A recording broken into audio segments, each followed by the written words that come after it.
ఓం శాంతి. ఈరోజు మురళి 6/8/2025.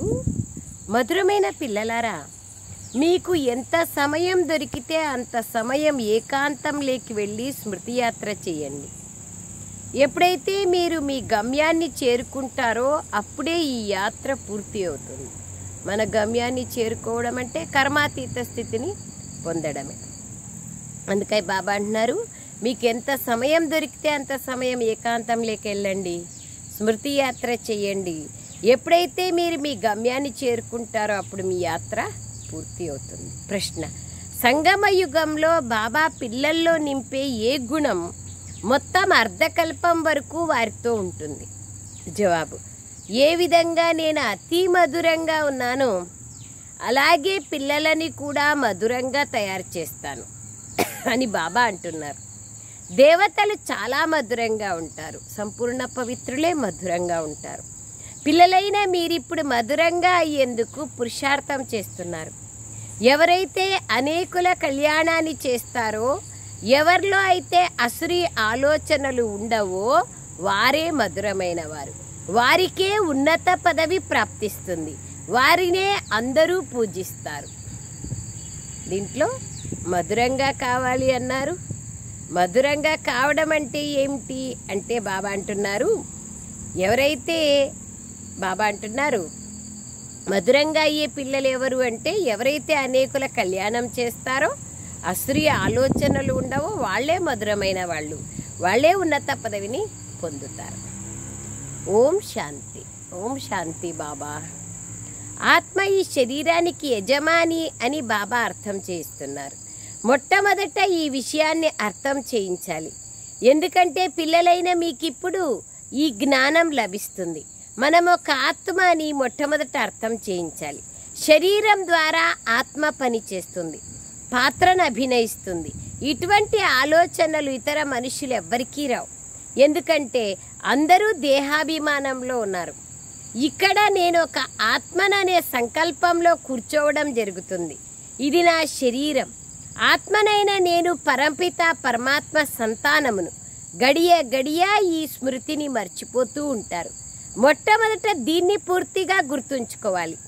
యాత్రలో వెళ్ళే వారిని అలా వెళ్తూ ఉండమని అందరూ అంటారు. అలాగే మీరు కూడా ఈ స్మృతి యాత్రలో నడుస్తూ ఉండాలి, అనగా స్మృతి యాత్ర చేస్తూ ఉండాలి.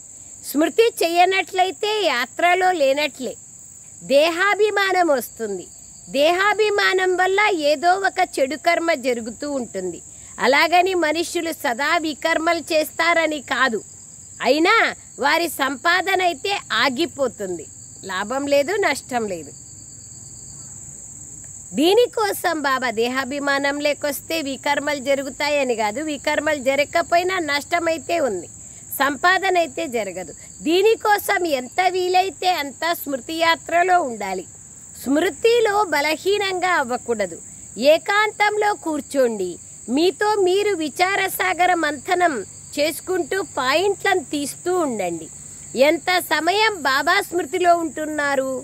మధురమైన వస్తువు గుర్తొస్తూ ఉంటుంది కదా, ఇష్టమైన వస్తువు గుర్తుకొస్తుంది కదా. ఈ సమయంలో మనుష్య మాతృలందరూ ఒకరికొకరు నష్టపరుచుకుంటున్నారు. బాబా కేవలం టీచర్ మహిమని చేస్తారు, కానీ వారిలో కూడా కొందరు చెడుగా ఉంటారు. టీచర్ అనగా నేర్పించేవారు అని అర్థం. వారు మర్యాదలను నేర్పించేవారు. బాబా ప్రతి ఒక్కటి నేర్పిస్తారు. సృష్టి ఆది మధ్యాంత జ్ఞానం నేర్పిస్తారు, ఆత్మ పరమాత్మల జ్ఞానం నేర్పిస్తారు, కర్మల జ్ఞానం నేర్పిస్తారు. అమోఘమైన రహస్యాలను బాబా మర్యాదలను నేర్పిస్తారు. ఎవరైతే ఆధ్యాత్మిక చింతన కలిగి మంచి స్వభావంతో ఉంటారో వారి నడవడిక కూడా బాగుంటుంది. బాబా అంటున్నారు, మత్తు పానీయాలు తాగుతున్నట్లయితే పిల్లలకు కూడా ఆ సాంగత్యం అంటుకుంటుంది. దీన్నే చెడు సాంగత్యము అంటారు. ఎందుకంటే ఇది రావణ రాజ్యం కదా.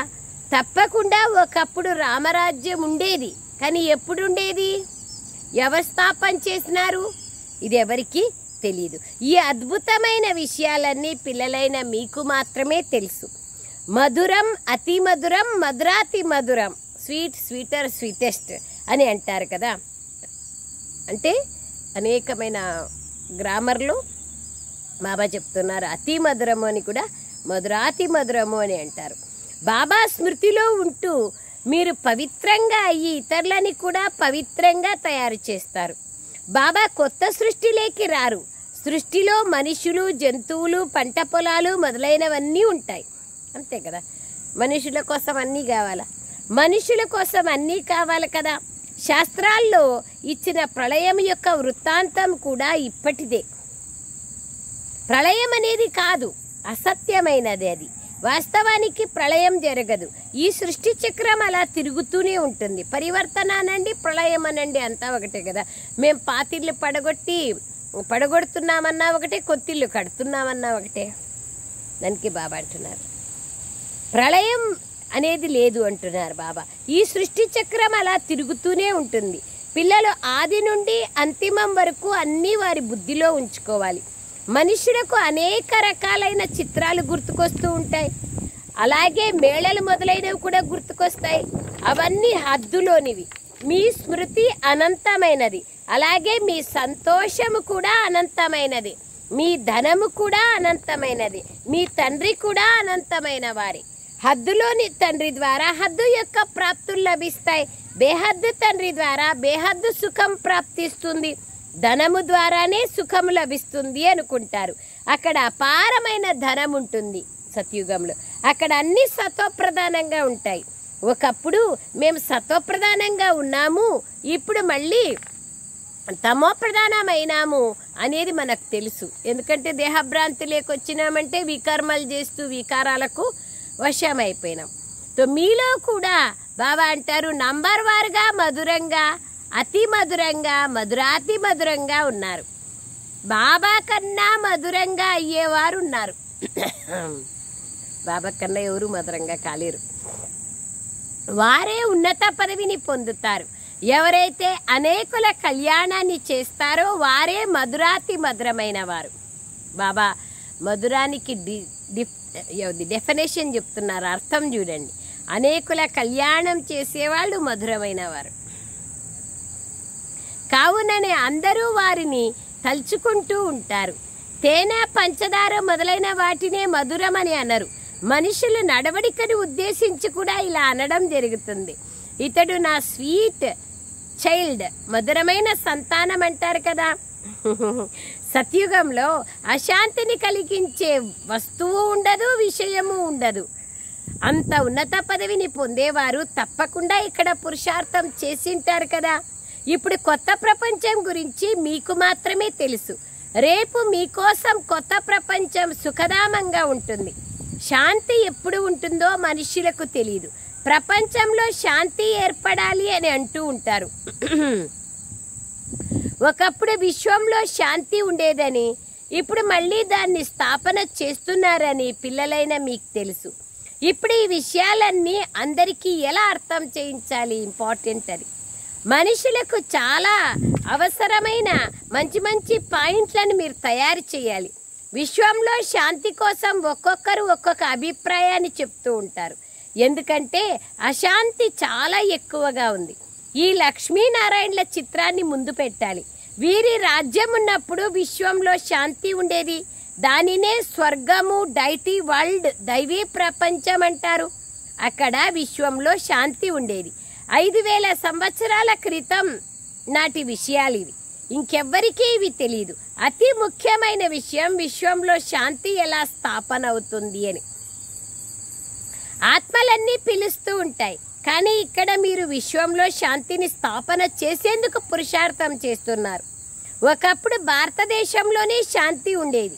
విశ్వంలో శాంతిని కోరుకునే వారందరికీ మీరు తెలియచేయండి. భారతదేశం స్వర్గంగా ఉన్నప్పుడు ఇక్కడ శాంతి ఉండేది, కానీ ఇప్పుడు ఇది నరకం.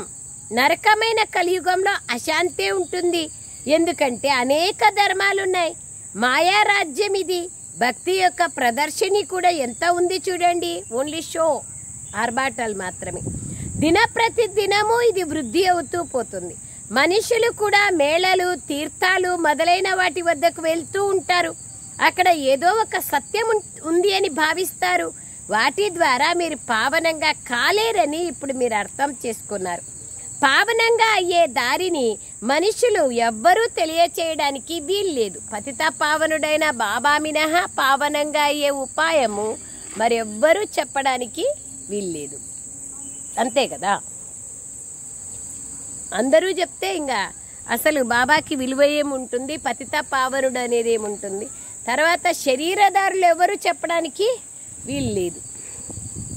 తో బాబా అదే అంటున్నారు, పతిత పావనుడైన బాబానే దారి చెప్తారు, ఎవరికీ తెలియదు. పతిత పావనుడు ఒక్క బాబాయే, ప్రపంచం కూడా ఒకటే. కేవలం దీనిని కొత్త ప్రపంచం, పాత ప్రపంచం అని అంటారు. కొత్త ప్రపంచాన్ని కొత్త భారతదేశం, కొత్త ఢిల్లీ అంటారు. ఈ ప్రపంచం కొత్తగా మారాల్సి ఉంది, అందులోనే మళ్ళీ కొత్త రాజ్యం ఉంటుంది. ఇక్కడ ఈ పురాతన ప్రపంచంలో పురాతన రాజ్యం ఉంది. కొత్త ప్రపంచం మరియు పాత ప్రపంచం అని దేన్నంటారో కూడా మీకు తెలుసు. భక్తిలో విస్తారం ఎంత ఎక్కువగా ఉంది. దీనినే అజ్ఞానం అంటారు. జ్ఞాన సాగరుడు ఒక్క బాబానే. రామరామ అని అన్నా లేదా ఇంకేదో చెయ్యమని బాబా మీకు చెప్పటం లేదు. చాలా కష్టమేం బాబా ఇవ్వడం లేదు మనకు. ప్రపంచ చరిత్ర మరియు భూగోళాలు ఏ విధంగా పునరావృతం అవుతున్నాయో పిల్లలైన మీకు అర్థం చేయించడం జరుగుతుంది. ఈ విద్యను ఇప్పుడు మీరు చదువుకుంటున్నారు. దీని పేరే ఆత్మిక విద్య, ఆధ్యాత్మిక జ్ఞానం. దీని అర్థం కూడా ఈ ప్రపంచంలో ఎవ్వరికీ తెలీదు. పరంపిత పరమాత్మ ఒక్క బిందువని, వారిప్పుడు మనల్ని చదివిస్తున్నారని మనకు మాత్రమే తెలుసు. ఇక్కడ ఆత్మలు చదువుకుంటున్నాయి. ఈ విషయం మీరు మర్చిపోకూడదు. ఆత్మలైన మనకు ఏ జ్ఞానం అయితే లభిస్తోందో దాన్ని ఇతర ఆత్మలకు ఇస్తాము. ఎప్పుడైతే స్వయాన్ని ఆత్మగా భావిస్తూ బాబా స్మృతిలో ఉంటారో అప్పుడే బుద్ధిలో ఈ స్మృతి నిలుస్తుంది. స్మృతిలో చాలా అపరిపక్వంగా ఉన్నారు. వెంటనే దేహాభిమానం వస్తూ ఉంటుంది. ఆత్మాభిమానులుగా అయ్యేందుకు అభ్యాసం చేస్తూ ఉండాలి. ఏ విధమైన తప్పుడు పనులను చెయ్యకూడదు. వికారపు పాపం అన్నింటికన్నా పెద్దది. అదే బాగా విసుగిస్తూ ఉంటుంది. ఇప్పుడు పిల్లలైన మీరు పావనులుగా అవుతామని ప్రతిజ్ఞ చేస్తున్నారు. ఈ రక్షాబంధనం దాని స్మృతి చిహ్నమే. ఇంతకు ముందు మీరు పైసాకు విలువ చేసే రాఖీ లభించేది. బాబా అర్థంలో నామమాత్రంగా అని. అంతే కదా. కరెక్ట్గా చెప్పాలంటే పూర్తిగా మనకి అంత పవిత్రత గురించి తెలియదు కదా. సో బాబా అంటున్నారు, పవిత్రత రాఖీ గురించి ఎవరికీ తెలియదు. బ్రాహ్మణులు వెళ్ళి రక్ష కడుతూ ఉంటారు. ఇవాళ రేపు రాఖీలను కూడా చాలా అట్టహాసంగా తయారు చేస్తూ ఉన్నారు. వాస్తవానికి ఇది ఈ సమయం యొక్క విషయమే. మేమెప్పుడూ వికారాల్లోకి వెళ్ళము అని మీరు బాబాతో ప్రతిజ్ఞ చేస్తారు. బాబా మీ నుండి విశ్వానికి యజమానులుగా అయ్యే వారసత్వాన్ని తీసుకుంటాం అంటారు. 63 జన్మలు విషయ వైతరణి నదిలో మునుగుతూ వచ్చారు. ఇప్పుడు మిమ్మల్ని నేను క్షీరసాగరంలోకి తీసుకెళ్తానని బాబా అంటున్నారు. బాబా ఒక్కరే మనల్ని క్షీరసాగరంలోకి తీసుకెళ్తారు. మిగతా అందరూ విషయ వైతరణిలోనే ముంచేవాళ్ళు. అసలు తెలియదు దాని కాంట్రాస్ట్ కూడా ఎవరికి. వాస్తవానికి సాగరం అనేది ఏమీ లేదు, కేవలం దాంతో పోల్చడం జరుగుతుంది. బాబా మిమ్మల్ని శివాలయంలోకి తీసుకెళ్తున్నారు. అక్కడ అపారమైన సుఖం ఉంటుంది. ఇప్పుడు ఇది అంతిమ జన్మ కావున ఓ ఆత్మల్లారా ఇక పవిత్రంగా అవ్వండి. బాబా చెప్పే మాటలు మీరు వినరా? మధురమైన పిల్లలు, వికారాల్లోకి వెళ్ళకండి అని తండ్రి అయిన ఈశ్వరుడు చెప్తున్నారు. జన్మ జన్మాంతరాల పాపాలు మీ తలపైన ఉన్నాయి. అవన్నీ మీరు నన్ను స్మృతి చేయడం ద్వారానే భస్మం అవుతాయి. పోయిన కల్పంలో కూడా నేను మీకు ఈ శిక్షణల్ని ఇచ్చాను. బాబా మేము మిమ్మల్ని స్మృతి చేస్తూ ఉంటాం అని మీరు బాబాకు గ్యారెంటీ ఇచ్చినప్పుడే బాబా కూడా మీకు గ్యారెంటీని ఇస్తారు. శరీరపు భ్రాంతియే లేనంతగా స్మృతి చేయండి. సన్యాసుల్లో కూడా కొందరు చాలా దృఢంగా బ్రహ్మజ్ఞానులుగా ఉంటారు. సన్యాసులు కూడా ఎట్లుంటారు? దృఢంగానూ ఉంటారు, బ్రహ్మజ్ఞానులుగా కూడా ఉంటారు.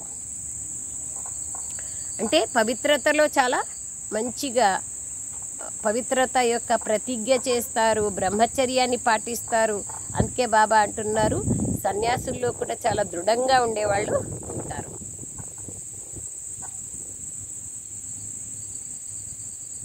అందుకే వాళ్ళలో శక్తి కూడా ఉంటుంది. కానీ వారి అనుచరులు బాబా అంటున్నారు దృఢంగా ఉండేవాళ్ళు కూడా ఉంటారు.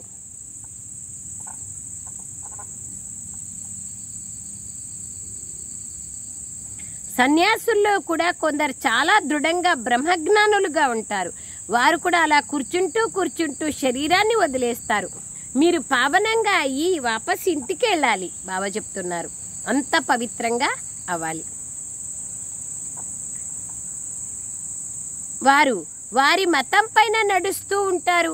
అలాగని వారు శరీరాన్ని వదిలి జీవన్ముక్తిని పొందుతారని కాదు, మళ్ళీ ఇక్కడికే వచ్చి జన్మ తీసుకుంటారు. కానీ వారి అనుచరులు అతడు నిర్వాణాన్ని పొందారు అని భావిస్తారు. అంతే కదా, తెలియదు కాబట్టి ఆ విధంగా భావిస్తారు. ఒక్కరు కూడా తిరిగి వెనక్కి వెళ్ళలేరు. అలా వెళ్లేందుకు నియమమే లేదు. ఈ వృక్షం తప్పకుండా వృద్ధిని పొందాలి అని బాబా అర్థం చేయిస్తున్నారు. బాబా అంటున్నారు, బాబా ఇవన్నీ విషయాలు మనకి అర్థం చేయిస్తున్నారు. ఇప్పుడు మీరు సంగమ యుగంలో కూర్చున్నారు. మిగిలిన మనుష్యులందరూ కలియుగంలో ఉన్నారు. మీరు దైవీ సాంప్రదాయం వారిగా తయారవుతున్నారు. మీ ధర్మానికి చెందిన వారు ఎవరైతే ఉన్నారో వారంతా వస్తూ పోతారు. దేవీ దేవతల ఉదాహరణ ఇక్కడ కూడా ఉంది కదా, అక్కడ కూడా ఉంది కదా. ఇక్కడి నుండి బదిలీ అయి ఇతర ధర్మాల్లోకి వెళ్ళిపోతారు. మళ్ళీ అందులో నుండి బయటికి వస్తారు కన్వర్ట్ అయిపోయిండే వాళ్ళు. లేకపోతే వారి స్థానాన్ని ఎవరు నింపుతారు? వారి స్థానాన్ని ఆక్రమించేందుకు వారు తప్పకుండా వస్తారు. ఇది చాలా సూక్ష్మమైన విషయం. పరంధామంలోనూ వాళ్ళ స్థానంలో వాళ్లే ఫిక్స్ అయిపోతారు. స్థూలవతనంలో కూడా అంతే. అదే బాబా అంటున్నారు, ఇవి సూక్ష్మమైన విషయాలు. ఇతర ధర్మాల్లోకి వెళ్ళిపోయినటువంటి మంచి వాళ్ళు మళ్ళీ వారి స్థానంలోకి వచ్చేస్తారు. మీ వద్దకు ముస్లిం సహోదరులు మొదలైన వాళ్ళు కూడా వస్తూ ఉంటారు కదా. చాలా జాగ్రత్తగా ఉండాల్సి ఉంటుంది. ఇక్కడికి ఇతర ధర్మాల వాళ్ళు ఎందుకు వెళ్తున్నారు అని పరిశీలిస్తూ ఉంటారు. ఎమర్జెన్సీ సమయంలో చాలా మందిని పట్టుకుంటారు. మళ్ళీ డబ్బు లభించడంతో వదిలేస్తారు. కల్పపూర్వం ఏదైతే జరిగిందో దాన్నే మీరు ఇప్పుడు మళ్ళీ చూస్తున్నారు. కల్పపూర్వం ఏది జరిగిందో అదే ఇప్పుడు కూడా జరుగుతుంది. Everything is new or nothing is new. కల్పం కిందట ఏది జరిగిందో అదే జరుగుతూ ఉంటుంది. ఇప్పుడు మీరు మనుషుల నుండి దేవతలుగా ఉత్తమ పురుషులుగా తయారవుతున్నారు. ఇది సర్వోత్తమమైన బ్రాహ్మణ కులం. ఈ సమయంలో బాబా మరియు పిల్లలు ఆత్మిక సేవలో ఉన్నారు. పేదవారిని ధనవంతులుగా తయారు చేస్తున్నారు. ఇది ఆత్మిక సేవ. బాబా కళ్యాణం చేస్తున్నారు. పిల్లలు కూడా ఇందులో సహయోగం ఇవ్వాలి. ఎవరైతే అనేక మందికి దారిని చూపిస్తారో వారు చాలా ఉన్నత స్థానాన్ని చేరుకోగలుగుతారు. పిల్లలైన మీరు పురుషార్థం చేయాలి, కానీ చింత చేయకూడదు. ఏ విషయానికి చింత చేయాల్సిన అవసరం లేదు. పురుషార్థం అయితే చేయాల్సిందే కదా. పురుషార్థం లేకుంటే నీళ్లు కూడా దొరకవు. చింత చేయాల్సిన అవసరం లేదు. ప్రయత్నం అయితే చేయాలి, చింత చేయకూడదు. ఎందుకంటే మీ బాధ్యత అంతా బాబా పైన ఉంది. పురుషార్థం చాలా తీవ్రంగా చేయించడం జరుగుతుంది. ఆ తర్వాత ఏ ఫలము లభించినా దాన్ని కల్పపూర్వం లభించినదిగా భావించడం జరుగుతుంది.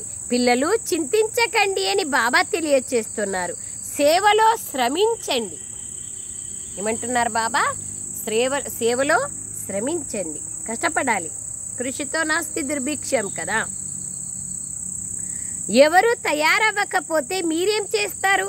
మీరెంత శ్రమించినా ఈ కులానికి చెందినవారే ఇక్కడికి వస్తారు, మిగతా వాళ్ళు రారు.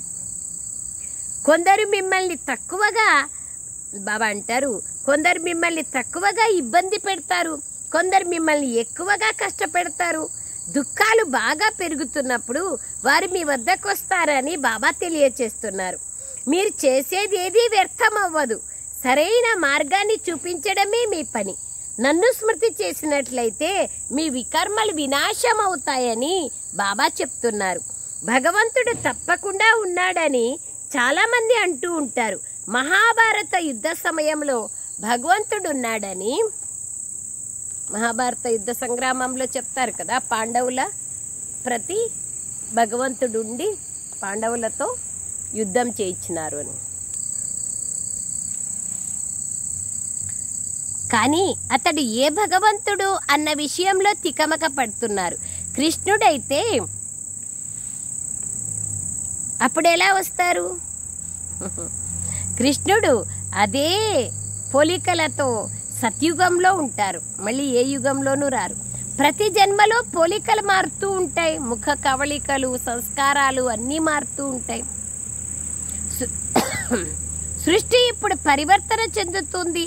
పాత ప్రపంచాన్ని కొత్త ప్రపంచంగా తయారు చేసేందుకే బాబా వస్తారు. ఇది ఎవరికీ తెలియదు. ప్రపంచంలో వాళ్ళకి ఈ విషయాలే తెలియదు. బాబా అంటున్నారు, కృష్ణుడు అదే ముఖ కవళికలతో మళ్ళీ ఇక్కడే ఎట్లొస్తారు? రావడానికి వీల్లేదు. సత్యుగంలో మాత్రమే ఉంటారు. ప్రతి జన్మలోని ముఖ కవళికలు మారిపోతాయి. సృష్టి ఇప్పుడు పరివర్తన చెందుతోంది. పాత ప్రపంచాన్ని కొత్త ప్రపంచంగా ఇప్పుడు భగవంతుడు ఏ విధంగా తయారు చేస్తున్నారో ఎవరికీ తెలియదు. చివరిలో మీ పేరు ప్రసిద్ధమవుతుంది. ఇప్పుడు స్థాపన జరుగుతోంది. ఆ తర్వాత వీరు రాజ్యం చేస్తారు. వినాశం కూడా జరుగుతుంది. ఒకవైపు కొత్త ప్రపంచాన్ని, ఒకవైపు పాత ప్రపంచాన్ని చూపించే ఈ చిత్రం చాలా బాగుంది. సంగమయుగం యొక్క చిత్రం. బ్రహ్మ ద్వారా స్థాపన, శంకరుని ద్వారా వినాశం అని కూడా అంటారు. కానీ ఏమీ అర్థం చేసుకోరు.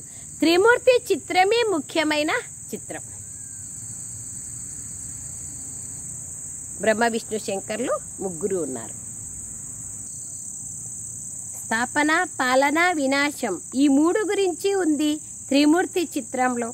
ఉన్నతోన్నతమైన వారు శివబాబా. శివబాబా బ్రహ్మ ద్వారా స్మృతి యాత్ర నేర్పిస్తున్నారని మీకు తెలుసు. బాబాను స్మృతి చెయ్యండి. యోగం అనే పదం చాలా కఠినంగా అనిపిస్తుంది. స్మృతి అనే అక్షరం చాలా సహజమైనది. బాబా అనే పదం చాలా మధురమైనది. ఆత్మనైన నేను విశ్వరాజ్యాన్ని ఇచ్చే తండ్రిని స్మృతి చేయలేకపోతున్నానే అని మీలో మీకే సిగ్గు కలుగుతూ ఉంటుంది. బాబాను స్మృతి చేయలేకపోతే మీరు వారసత్వాన్ని ఎలా పొందుతారు? మీరు పూర్తిగా బుద్ధిహీనులుగా ఉన్నారని బాబా చెప్తున్నారు. మీ వికర్మలు ఎలా వినాశమవుతాయి? మీరు ఆత్మలు. మీకు తండ్రినైన పరమాత్మనైన నేను అవినాశి కదా. పావనంగా అయ్యి సుఖధామంలోకి వెళ్ళాలని ఉంటే ఇక నా శ్రీమతం పైన నడవండి. తండ్రినైనా నన్ను స్మృతి చేసినట్లయితే మీ వికర్మలు వినాశం అవుతాయి. స్మృతి చేయకపోతే వికర్మలు ఎలా వినాశం అవుతాయి? సాధ్యమే లేదు. अच्छा मीठे मीठे सिखलदे बच्चों प्रति मात पिता बाप दादा का याद प्यार और गुड मॉर्निंग। रूहानी बाप के रूहानी बच्चों को नमस्ते। हम रूहानी बच्चों की रूहानी मात पिता बाप दादा को याद प्यार गुड मॉर्निंग और नमस्ते नमस्ते नमस्ते बाबा नमस्ते। Thank you Baba, thank you. సారాంశం, అన్ని రకాలుగా పురుషార్థం చేయాలే కానీ చింతించకూడదు. ఎందుకంటే స్వయంగా బాబాయే మన బాధ్యతను స్వీకరించారు. మన పురుషార్థం ఏది వ్యర్థం అవ్వదు. ఈరోజు కాకుంటే రేపు దాని ఫలం లభిస్తుంది. బాబా సమానంగా చాలా చాలా మధురంగా తయారవ్వాలి. అనేకుల కళ్యాణం చేయాలి. ఈ అంతిమ జన్మలో తప్పకుండా పవిత్రంగా కావాలి. వ్యాపార వ్యవహారాలు చేసుకుంటూ నేను ఒక ఆత్మననే అభ్యాసం చేయాలి. వరదానం, ప్రవృత్తి యొక్క విస్తారంలో ఉంటూ కూడా ఫరిస్తా స్థితిని సాక్షాత్కారం చేయించే సాక్షాత్కార మూర్తులుగా కండి. బాబా ఏమంటున్నారు చూడండి, ప్రవృత్తి యొక్క విస్తారంలో ఉంటూ కూడా ఫరిస్తా స్థితి యొక్క సాక్షాత్కారాన్ని చేయించే సాక్షాత్కార మూర్తులుగా కండి. ప్రవృత్తి యొక్క విస్తారం ఉన్నప్పటికీ విస్తారాన్ని సర్దుకొని ఉపరాంగా ఉండే అభ్యాసం చేయండి. ఇప్పుడే స్థూల కార్యం చేయండి, ఇప్పుడే అశరీరిగా కండి. ఈ అభ్యాసం ఫరిస్తా స్థితిని సాక్షాత్కారం చేయిస్తుంది. ఉన్నతమైన స్థితిలో ఉండడం వలన చిన్న చిన్న విషయాలు బాబా అంటున్నారు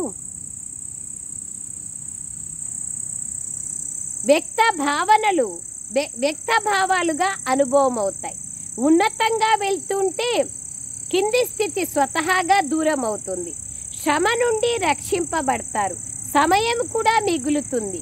సేవ కూడా ఫాస్ట్గా జరుగుతుంది. బుద్ధి ఎంత విశాలంగా అవుతూ ఉంటుందంటే ఒకే సమయంలో అనేక కార్యాలు చేయగలుగుతారు. విశాల బుద్ధి కలిగిన వాళ్ళే ఆ విధంగా చేయగలుగుతారు కదా. ఎంత బాగుంది. ప్రవృత్తి యొక్క విస్తారం ఉంటూ విస్తారాన్ని సర్దుకొని ఉపరాంగా ఉండే అభ్యాసం చేయండి. చాలా బాగుంది. చాలా ప్రాక్టికల్గా మనం చేస్తూ పోతే దీని అనుభవాలు పొందుతూ పోతాం. ఉన్నతంగా వెళ్తూ ఉంటే కింద స్థితి స్వతహాగానే దూరం అయిపోతుంది. దేనికి అనేక చిన్న చిన్న విషయాలకంతా నా మనసుని పాడు చేసుకోను. సేవ కూడా ఫాస్ట్గా జరుగుతుంది. సమయం కూడా మిగులుతుంది. ఇప్పుడిప్పుడే అశరీరీ స్థితి, ఇప్పుడిప్పుడే స్థూలమైన ప్రపంచంలోకి రావడం.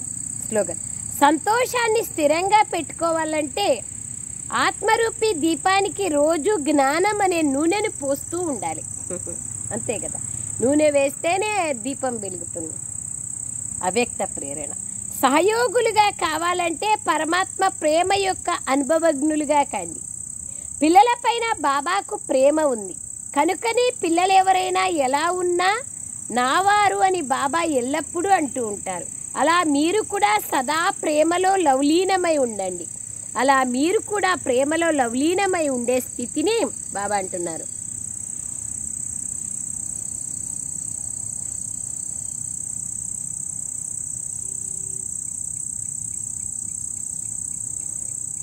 ప్రేమలో లవలీనం కావాలి కదా. లవలీనమయ్యే స్థితినే విశేషమైన అభ్యాసానికి ఆధారం.